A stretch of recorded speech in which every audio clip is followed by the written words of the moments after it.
This is Redford Township. Located right next to the city of Detroit, it is often referred to as the western gateway to the metro area suburbs. Created in 1833 as one of the first townships formed in this state, it is a well-established town with a strong mix of residential neighborhoods and business sectors. Although it seems to be fully developed, there are always new and exciting elements being added to make this township an ever-growing, evolving 21st century town. There are fine new additions to commerce,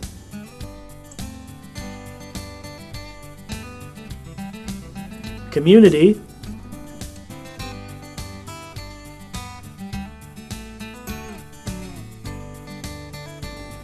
and residential.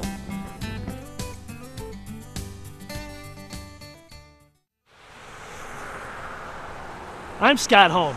I'm a longtime resident of Redford Township, and I got to wondering, in noticing all these great changes that are occurring in the township, all the new stuff, I started wondering about the old stuff. What's old in the township? What's the oldest building in the township? Is it a business? Is it a school? Is it a residence? I discovered that the oldest building in the township is actually a residence. It's a jewel that's been hidden in plain sight on a busy thoroughfare, and it has a very interesting story.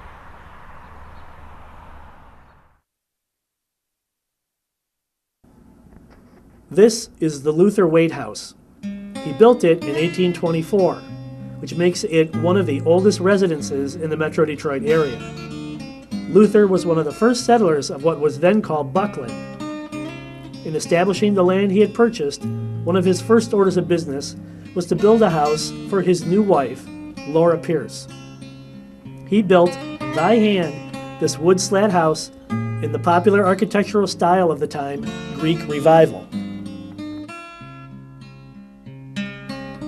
Greek Revival architecture was popular from 1820 to 1850. It was called such because it strived to emulate the ancient Greek temples. It was considered to be the first truly national style in the United States. This was a tip of the hat to the Greek way of governing, on which our democratic system is based. In 1824, this country was newly independent and growing westward. The new adventurers were fiercely loyal to their country and proud of their influences. At this time also, Greece was fighting a battle of oppression against the Turkish, a battle which the Americans could identify with. The popularity of this style of architecture is also considered to be a thumbing your nose at the English style that had then been popular in the States for years prior. Before we get into the unique structure of the house, there's a very interesting fact about the house. It wasn't always located at this spot. Luther Waite built his home right by the water, which was his main source of revenue, travel, and commerce. The early settlers, because the Rouge River flowed right through Buckland, always built their structures by the water. By 1876, the Waite family owned and farmed over the largest continuous plot of land in the township, a large 238-acre square section in the center east side of what was then Redford Township, and a smaller 40-acre plot of land just north of this house.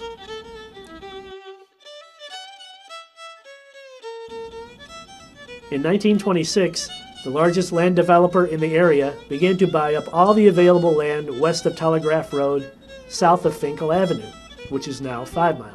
In the February 21st, 1926 edition of the Sunday Detroit News, the developer announced his intention to build an exclusive golf and country club district. The district would include spacious lots with upscale houses and feature a Donald Ross designed golf course. This came to be known as it is now as the Western Golf and Country Club. The money spoke loudly, and the Waite farmland was now to be developed, and the house that Luther Waite built was to become the original clubhouse for the golf course. It didn't take but 2 years for Western to outgrow its clubhouse. The Waite house became too small because membership was booming. Western decided to build a larger clubhouse on the northeast corner of the property where it stands now. What to do with the Waite house? Well, the developer decided that he would pick up and move the 100-year-old structure about a mile north and situate it as a residential property. That's where it stands now, the corner of Gaylord and 5 Mile. The structure of this 185-year-old farmhouse is classic Greek Revival architecture. It's a white slapboard frame house. Now, a good example of the Revival architecture are the white pillars at each corner of the front of the house facing the street. These represent ancient Greek temples, right here.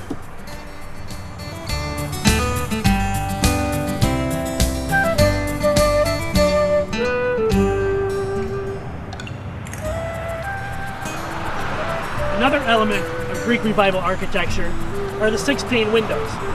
6 panes, 6 panes. Luther was not an affluent man, but the indication of 6 panes made people think that you were affluent. Generally back then, windows were one big pane, and the smaller panes meant that you could afford to put smaller pieces of glass in your windows. Another classic example of Greek Revival architecture. This style is considered to be upright plus wing with the extension in the rear. A classic example, again, of Greek Revival architecture.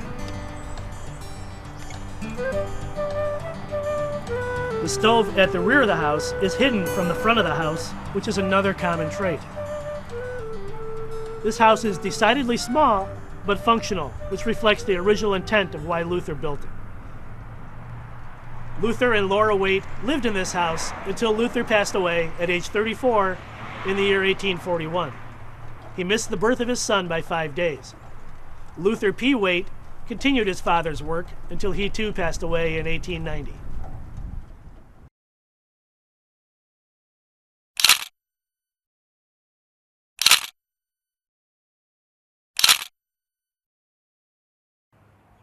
It's obvious that the Waite house needs some work. Redford Township has acquired it now, and its intent is to restore it and create a sort of community house for all Redford residents to enjoy. This house should be considered a jewel, and Redford residents should take very good care of it. There are very few houses like this left standing in the state of Michigan. It's older than the Foster farmhouse in Walled Lake, older than the Krieger farmhouse in Franklin, and it's older than the Barton farmhouse in Bloomfield Hills. All of these structures have been rescued from disintegration.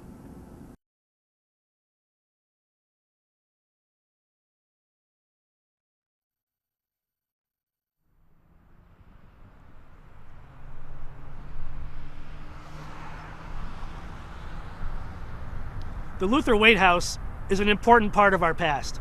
Thousands of people drive past it every day and have no idea of its relevance or importance to Redford Township. Preserving it and saving it is the right thing to do. As Winston Churchill once said, the further we look into our past, the further we can see into our future.